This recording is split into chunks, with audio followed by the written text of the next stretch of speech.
All right, this is the biggest patch that we've had for a very long time. All of the leaks that you saw with the buffs and nerfs, you might have seen a Chinese graphic that went out for all the buffs and nerfs happening in this patch. They are correct. We have a boat ton of them. I'm going to say thanks to G2A for sponsoring the channel. There'll be a reference link in the description below. And I'm also going to say if you want to check out the winners of the giveaway, I will have done that by the time this video has been released, and I'll post a pinned comment down below for the winners of the giveaway in May. Make sure that you check the pinned comment to see if your name is there and reply. I need you to have, I'll check your comment history on this channel to ensure that the comment that I have selected is the one that has won. And if you're North America and you win, you just have to wait a little bit. I can't gift North American players skins, so I'm either asking Riot for a workaround or I'm leveling my own account. The only problem with leveling my own account is that purchasing RP or purchasing Wild Cause is a bit annoying because I don't have an American-based card, which is really stupid. But nonetheless, I'm finding a workaround for North America. I find it really annoying that I can gift anyone in the world, including Southeast Asia, but I just can't gift North American people or even Latin American people skins, which is really stupid. But nonetheless, we'll find a workaround. I'm getting it sorted. But yeah, check the pinned comment. Okay, so first of all, big things. We're getting a lot of new champions this patch, including Riven, Irelia, Senna, and Lucian. Riven is a Noxian champion. Noxus, for those of you that don't know, and I'd love to do some Wild Rift lore / League of Legends lore for those of you that are interested.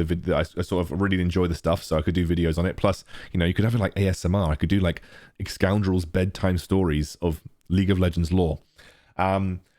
Riven was a Noxian commander who essentially went into a huge battle, slaughtered everyone, which is the loads of Ionians, and realized that what she was doing was grim.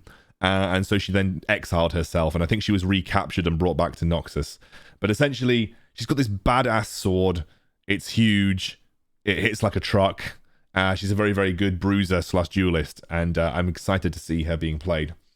Irelia is the other champion that is going to be released, and June the 3rd at 001 UTC, so that will be tomorrow night. So this patch is going live. This video will go live at 1 AM my time on June the 2nd. That's the very same night we're going to get Irelia and Riven. And Irelia is essentially the nemesis to Riven because Ionia versus Noxus. Irelia is a Noxian, Ionian resistance leader, and essentially, Riven killed a load of her people, so there's a bit of a nemesis duel there.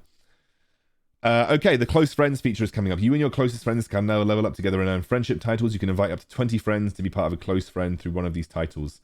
The perfect partners, the might of family, inseparable allies, and best buddies. Yeah, best buddies, everyone.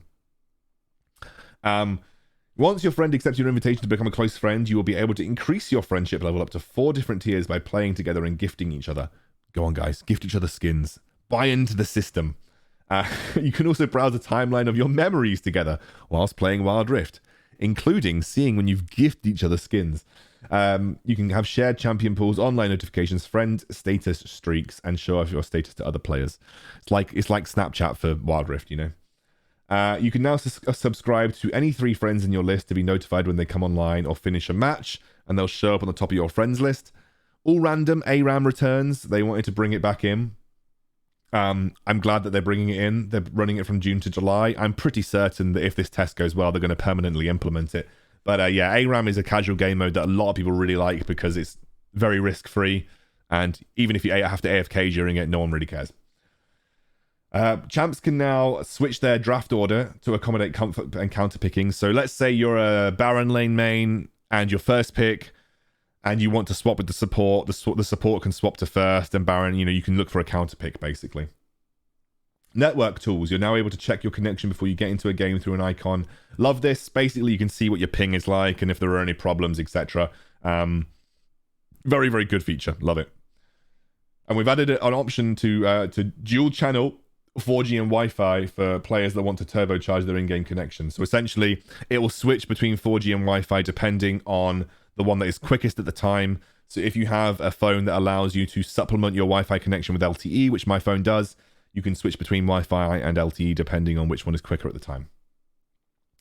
The new runes, I've done a video talking about the new runes, but essentially I'll show you very quickly what the new runes are going to be.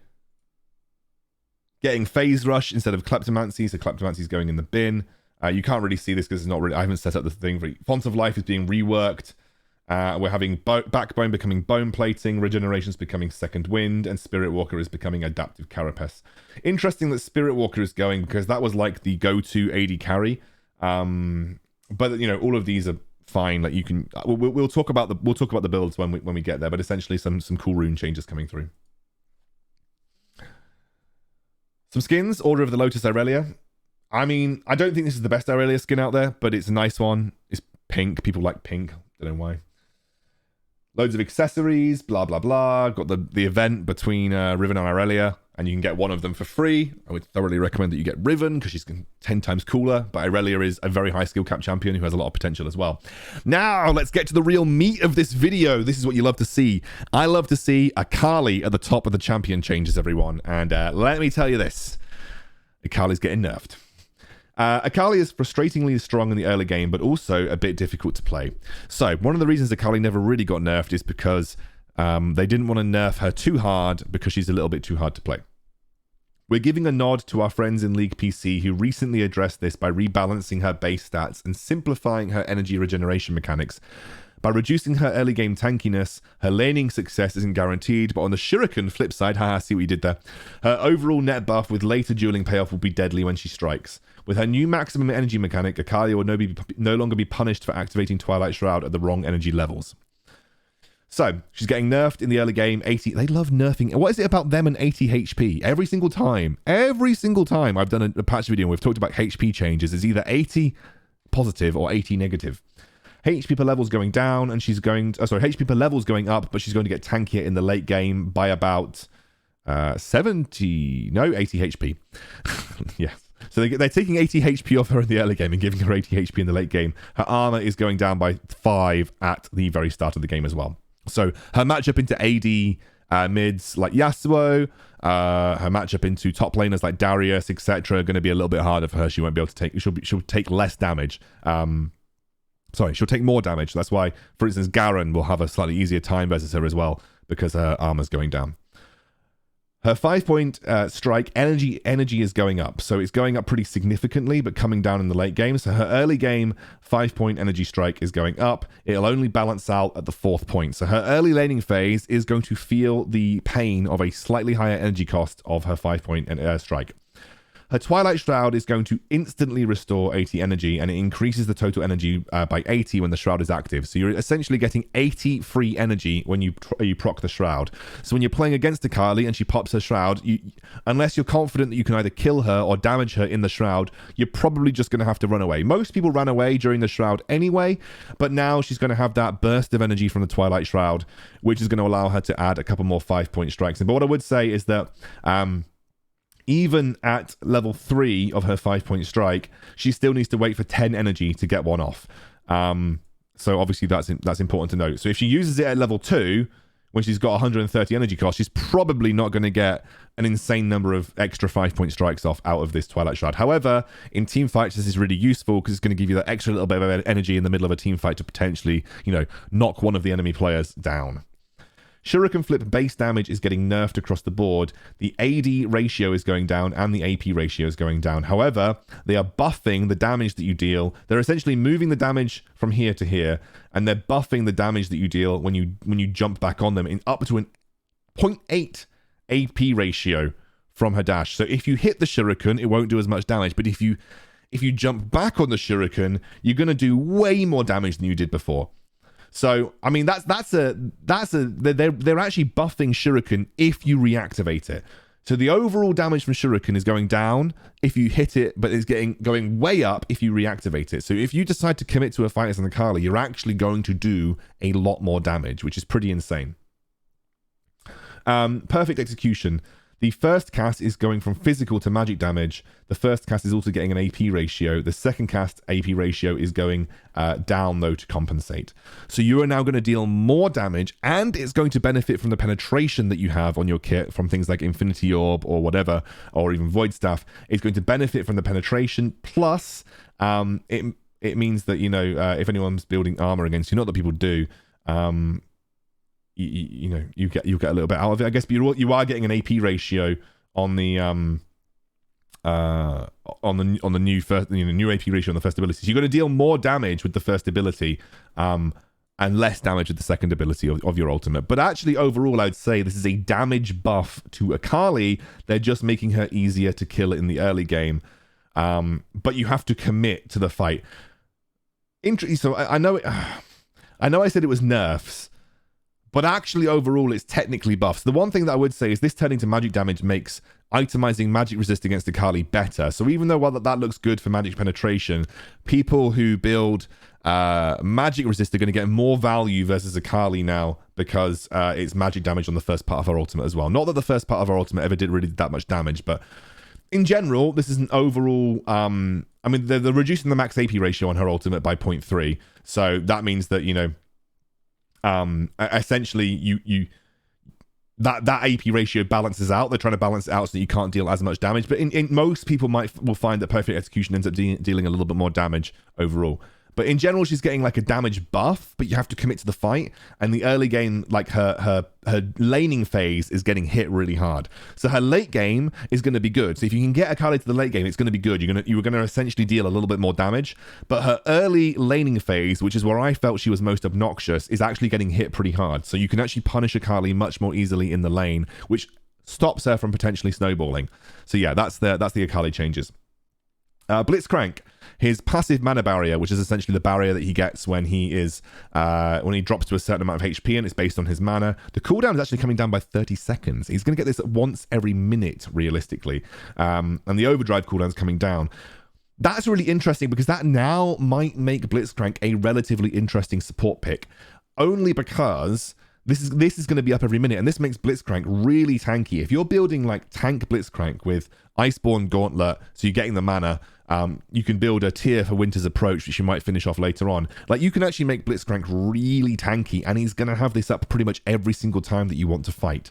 So having this down to 50 seconds is a relatively interesting change. But again, with the Blitzcrank, and this is the case with any Blitzcranks, if you don't hit your hooks, you're not going to be good. Blitzcrank is still viable if you can hit your hooks, but if you miss your hook, you're still a sitting duck. So it's one of the things you just got to be aware of, that no matter what they change on Blitzcrank, the biggest nerf that he got was the nerf to his hook width, because now it's a lot harder to hit, and that happened a long time ago, and they haven't changed it back. So Blitzcrank's hook is still going to be relatively difficult to hit compared to the way it used to be. But this is going to make him very tanky, and with the way that the tank items are right now, Blitzcrank could be seen as a relatively interesting pick. But with the fact that we've got Leona, Braum, and Alistair pretty popular in the meta, they all counter Blitzcrank relatively easily. I'm still not sure Blitzcrank's going to suddenly become meta. Camille. We're making Camille a bit easier to play by causing her tap-casted hookshot to auto-target the walls. This way, the Steel Shadow can spend her efforts fully focused on engaging foes rather than hunting for suitable terrain. If you tap hookshot, it now detects terrain in front of Camille and fires towards it. Tapcast will not cast if there is no terrain in front of Camille. This is basically going to allow you to use hookshot when you are running away, so you can hookshot by tapping and casting over the wall. However, if you're looking to hookshot like sideways or whatever, or using it in a fight, you're still going to have to do it the same way. This is just allowing Camille to be a bit more mobile when choosing pathways to kind of like move around, basically. Darius has been... Okay, another Darius nerf. His attack damage at full stacks of Noxian Might, which is when you get the 5 bleed stacks, is being cut by 7 in the early game, and it starts to ramp up and becomes better at level 15. So basically, it's nerfed at levels 1 to 14, it's nerfed, but at level 15, it's good. And it says we're nerfing it for the first few levels. Yeah, nerfing it for 14 levels, by the way. I love that. I love that from Riot. It's like, okay, we're just nerfing Darius a little bit. Like, some of these numbers don't even really make that much sense. Like, so they're nerfing it by 7 at level 1, right? And then it goes 7, and then it goes 9, 5, 7, 29. No, sorry, that's wrong. 15? I'm trying to work out. I think they must have done this wrong. That's 1, 2, 3, 4. 1, 2, 3, 4. They're really gutting this. Unless they've just written this out wrong, which could be the case. Let me just count how many they've done here, right? 1, 2, 3, 4, 5, 6, 7, 8, 9, 10, 11, 12, 13, 14, 15. Okay, that's 15. 1, 2, 3, 4, 5, 6, 7, 8, 9, 10, 11, 12, 13, 14, 15.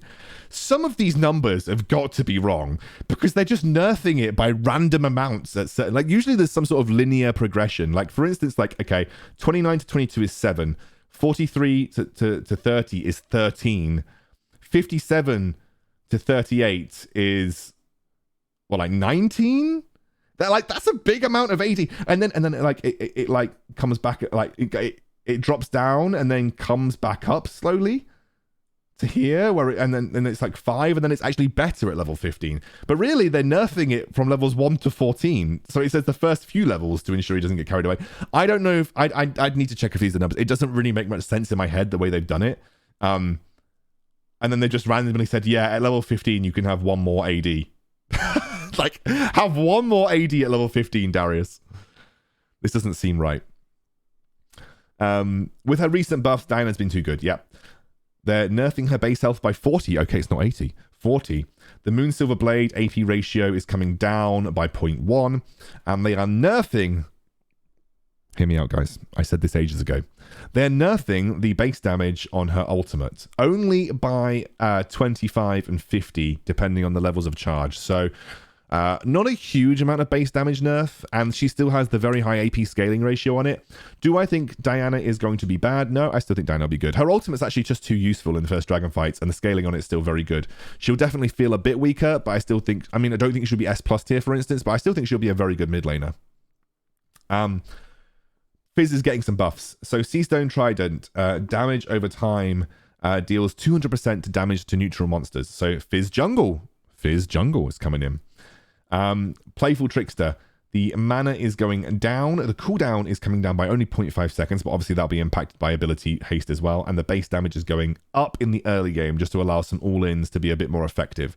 But yes, this is interesting. Fizz Jungle, keep your eye on this space, because I think that Fizz Jungle, if his clear speed is good enough, and this passive Seastone Trident deals damage in an AoE area to the big camps, Fizz can get level 5 pretty quickly, and if Fizz gets level 5 pretty quickly, his ulti ganks will be disgusting. So keep your eye on Fizz Jungle, because this could genuinely suddenly come out of nowhere and become very popular. Garen is too good at out-attritioning his opponents, yes. So, his health growth is going down by 10 per level, which means he'll have 150 less health in the late game, and he's going to get about 0.6 of an armor, so 0.6 multiplied by... He's getting about 10 less armor in the late game. I would not say that those are massively significant. It will definitely impact him a little bit, but not that much. This is the one that might actually have some impact, especially because the Demacian Justice cooldown was very, very low in the early game. However, by 5 seconds and only 10 seconds at level 2, with some of the ability haste that you pick up in your kit, I still think Garen's going to be insanely good. These nerfs are not enough to really put Garen down. I think he'll be a very strong top laner, especially because some of the other Baron laners, like Darius, are also getting nerfs. So, you know, I think he's going to be good still.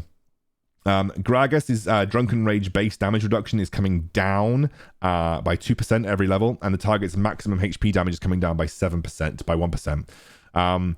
This is going to nerf tank Gragas. It won't really massively impact AP Gragas. The damage reduction by 2% at every level is a relatively important thing, but overall these are very minor percentage changes, and I don't see this kind of forcing Gragas out the meta. I still think he's incredibly strong. And again, like I said, like everyone that's aligned with Garen is getting nerfed, so that means that, you know, some of the matchups that Garen often, you know, frequently found himself in, you probably won't notice it too much because everybody's getting nerfed. Okay, Kennen is getting a rebuff after he got nerfed into Oblivion. Thundering Shuriken base damage is coming up by 10, and the Electrical Surge cooldown is coming down by 3 seconds in the early game, tapering down to the normal cooldown at level 4. Do I think this is going to make Kennen meta? No. I mean, Kennen's still decent, like he's okay, but this isn't going to suddenly make him better. He'll be okay. This is not the ability that you tended to max when you were in the Baron lane anyway. A lot of people tended to max Electrical Surge. However, it coming down at 3 seconds, it coming down by 3 seconds in the early laning phase might mean you can be a bit more aggressive, which is interesting. So Kennen might be able to be a bit more abusive in the top laning game, but things like Fiora and Camille, and Gragas, they're still all there. Malphite is still a popular pick. That, Kennen struggles into a lot of those matchups, and so still might not see him becoming incredibly meta. Khazix is sucking, so we're going to make him suck a little bit less. The isolation radius. So basically, all this means is that it's easier to isolate a target. They need to be closer to either minions or towers or other enemies in order to not be isolated. That's the only buff he's getting. And if I'm honest with you, not entirely sure it's going to help Khazix. It might help a little bit, but I don't think so. We are bringing Pantheon's Grand Star for ult to be more similar to League PC in a way to help him out and give the Unbreakable more options to itemize pure AD without having to invest into AD penetration. Okay, I just need to do a bit of research here because I read this and I still didn't understand, so give me a second. Okay, so this is what I thought it was. He gains passive armor penetration on his ultimate. Not just for the ultimate damage, he just gains passive armor penetration. He gets 10, 15, and 20% armor penetration just by leveling up his ultimate. This is probably going to be the change that makes Pantheon good. We've seen Pantheon kind of wavering in terms of being slightly good, maybe good, but this will be the change that I think makes Pantheon good, because it means that you can be a little bit less inclined to go down the full penetration build, and you can rely on some of the penetration that you're getting from your armor, from your ultimate. And if you're buying Mortal Reminder, that stacks with it, and you're looking at a very high amount of armor penetration that naturally scales up into the game. This is a really good change for Pantheon.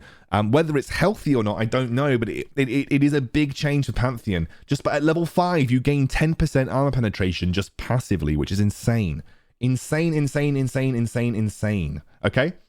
It's a very, very good change to Pantheon. I expect to see him on this patch just because of this particular change. He will do a lot more damage. He can afford to build towards other items that aren't just pure lethality, and can go a bit more down the full AD pathway. Yeah, I like this. It's good. I mean, I think a Manamune Black Cleaver Pantheon could be a really good build. Like Manamune being an item that you could stack relatively easily. So interested to see if this works out.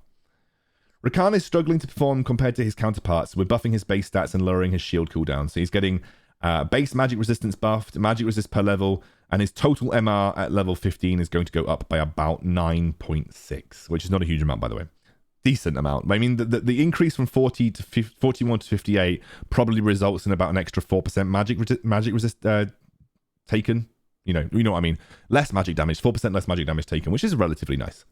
The shield cooldown is reduced at level 15 by about 3 seconds, but it's going down at every single level.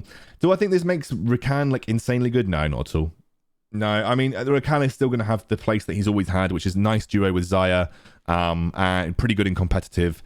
But Rakan's problem right now is the meta is predominated by things like Janna and Braum, and Rakan has always been naturally pretty bad into them, especially Braum. And this probably isn't going to make him any better into Braum. So I think it's a nice change, but I don't think it's going to suddenly make him insane. Rammus' early jungle clear was too slow for comfort, while his damage scaling was too high. So we're adjusting his base stats to help him gain momentum faster early on, while dulling his spikes a bit to make him a little bit less tanky in the late game. And then put a cringy joke in here. Armor per level is going down, so he loses 6 armor at level 15. Not a huge amount considering he has 117 anyway. And just for context, 6 armor that differentiates between these two is probably only about a 1% damage reduction or so. Really not a big deal. The spiked shell base damage is coming up in the early game, level 1 especially, but is going down in the late game by 6, which is a pretty significant amount. So yeah, he's losing some pretty solid late game damage. So that's important to note. Renekton is getting some buffs. Hallelujah! We actually get some Renekton buffs. So, his Khazix on hit heal is going up. So this is the base on hit heal that he gets per level in Khazix, and it's going up at the 4th level by 5. Do I think like 15 per hit? Do I think that's good? No, not at all. It's still pathetic, realistically. On base damage, is going up by 10, and the AD scaling ratio is coming up by 10%. The enhanced base damage with his Fury is going up by 15 at every level, and the enhanced bonus AD ratio is going up by 15%.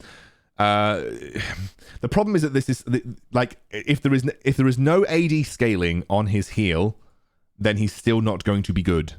Even if you buff it by 5, which is not a lot, realistically, he needs an AD scaling on his heal to be good. These changes are nice, and I think that might make him a bit more powerful in the laning phase.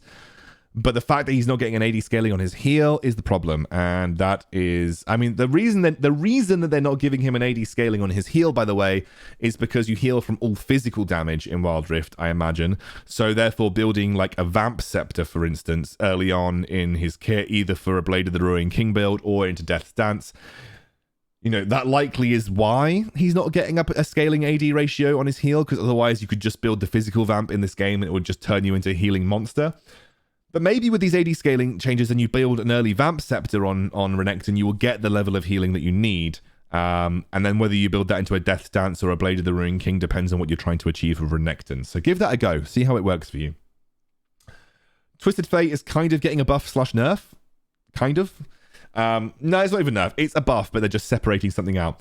His third ability, which is Stacked Deck, you're going to get passive attack speed. You used to be able to activate it for active attack speed, but you're now getting passive attack speed. You can now activate it for an attack speed boost that will bring you back in line with where it was previously, but it just means that you're going to get passive attack speed through the game without needing to activate it, which may make AD Twisted Fate a little bit more viable. We'll have to see. Anything can happen, guys, but just the fact that you get a passive attack speed buff on an ability, and if you level this ability first, which I believe you do as AD Twisted Fate, then you're going to get 30% attack speed just naturally, which is a pretty good deal, you know? Pretty good deal. So maybe AD Twisted Fate is a thing. Could be a thing. Wukong is getting... giving him a little buff. They want to play him out of the jungle, basically. So, his first ability, Golden Staff, the cooldown is going up in the late game. So, his late game cooldown is actually going up.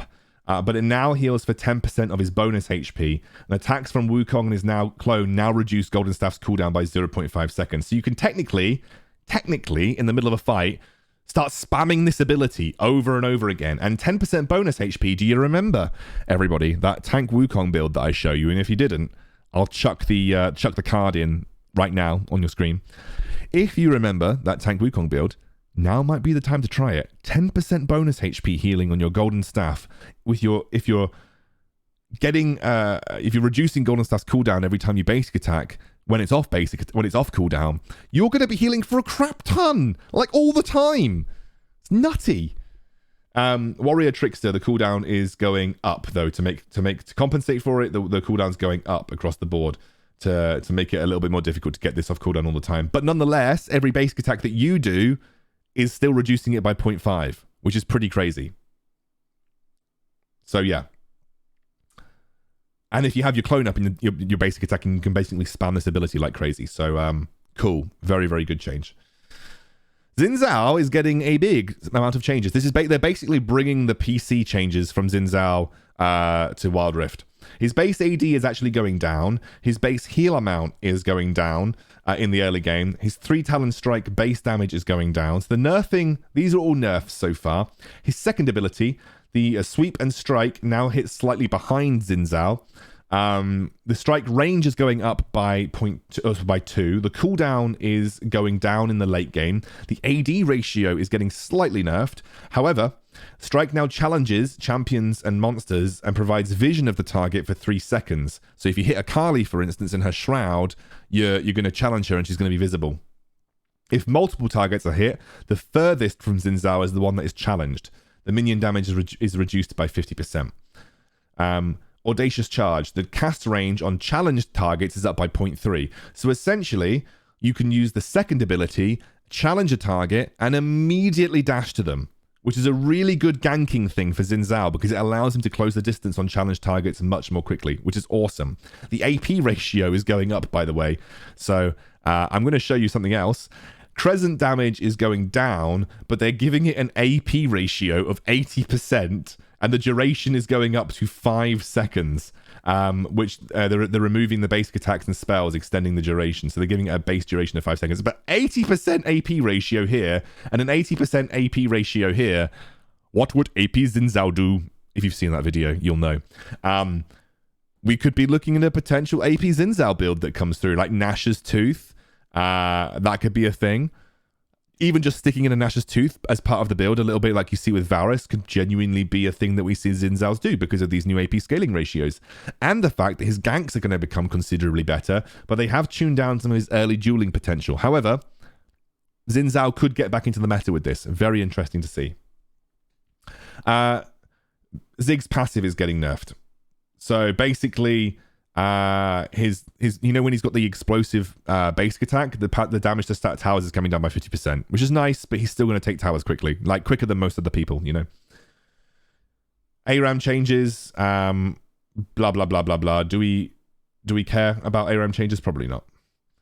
You guys can read through it when the patch notes come out, but essentially they're just changing the way that some of the champions function in ARAM when they come back. Black Cleaver. The Black Cleaver is being overshadowed by Trinity Force too often, so we're giving it a bump. 5 AD up.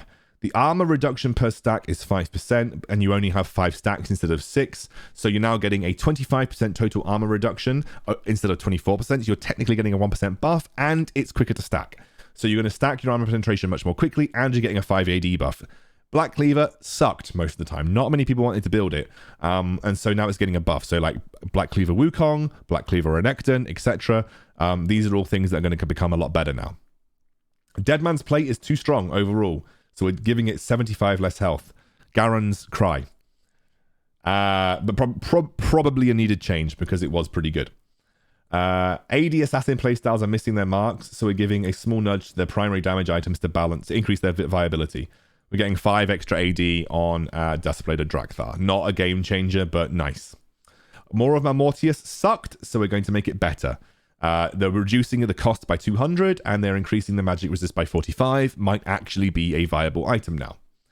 Trinity Force has been doing its job too well, and so they're reducing the attack speed by 30%. Sorry, 30%? By 10% to 30%. So, a little bit of a nerf. Little bit. Not a major nerf, though. 10% attack speed is not a huge deal, realistically. Trinity Force will still be good. And will probably outperform Black Cleaver on people who want to carry. Black Cleaver is still more of a utility AD item. We've seen these rune changes. Again, if you want to see the rune changes, feel free to go and check out the 2.3 preview article.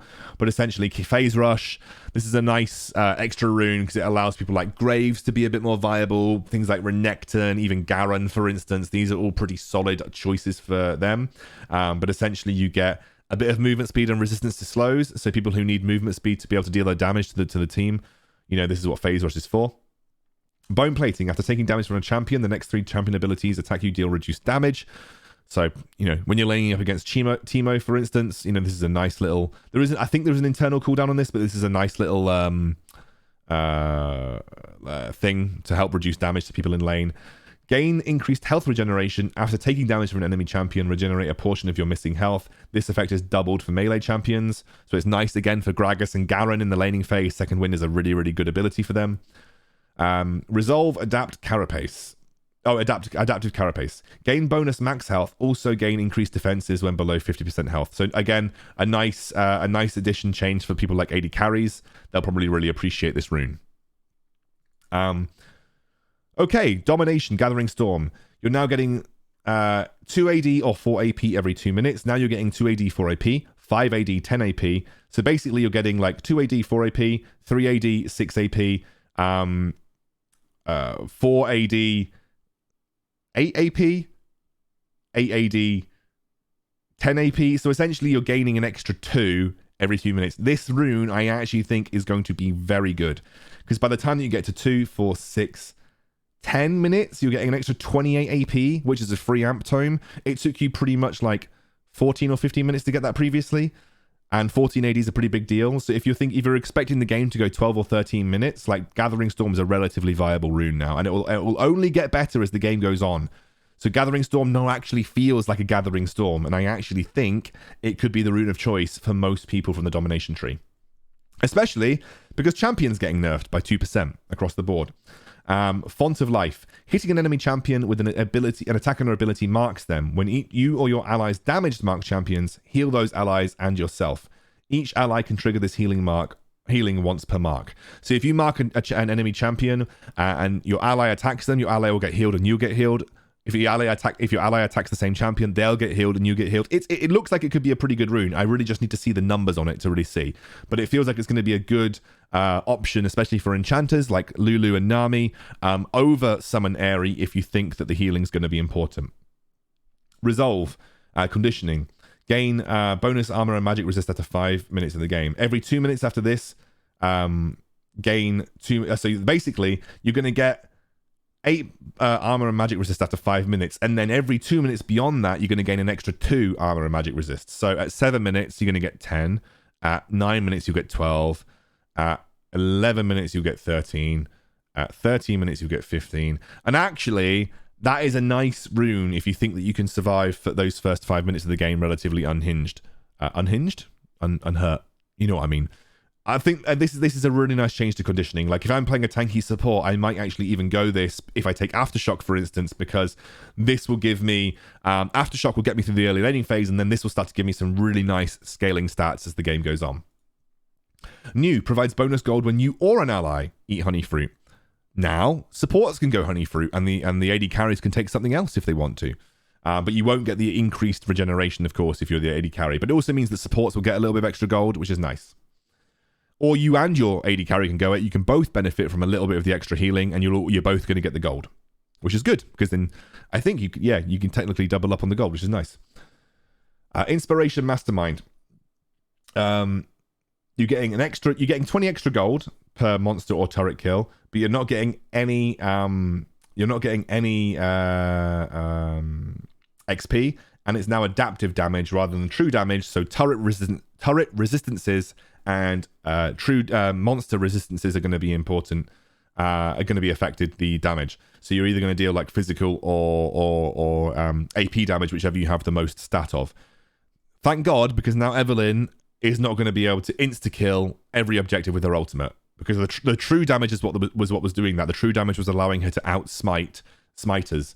So now Evelynn's not going to be able to steal objectives like crazy, which actually I think reduces the power level of Evelynn, because Evelynn was good at doing that, and now she won't be able to do it as effectively. She might not even be able to outsmite. So, interesting.